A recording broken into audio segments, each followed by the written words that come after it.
Moy, huba paiba. Today's church day. Lika na, sumama ka na nang mabawasan ng... Hoy, di ganun.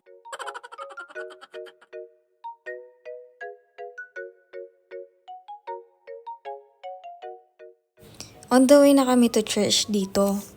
And super ganda ng araw ngayon. Hindi siya, mainit siya pero hindi siya mainit. Pasensya na, medyo sabog lang. Dito, inaantay ko lang yung asawa ko dahil nilakad na lang niya. Alam niyo naman, tumatanda na. Medyo malapit naman na yung church kaya sinamahan ko na siya maglakad.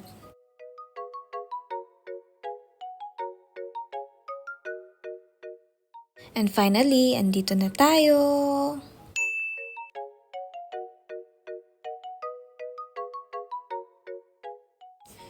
After mass, merong free coffee sa baba. Syempre, di natin papalampasin.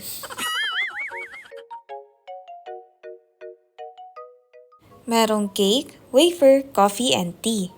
At nung makakuha na kami, ay dumiretso na kami sa table at nagkaroon lang ng konting kwentuhan.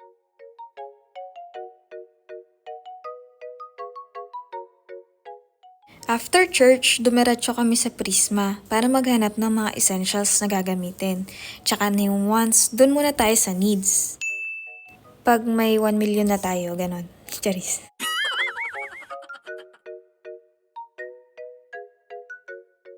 Tignan nyo yung mga isda dito. Ang mahal, pati na karne. Kaya buti na lang meron yan sa ayuda. O siya, yan lang muna sa ngayon. Kita-kits ulit sa susunod. Na Kimin, Kitos!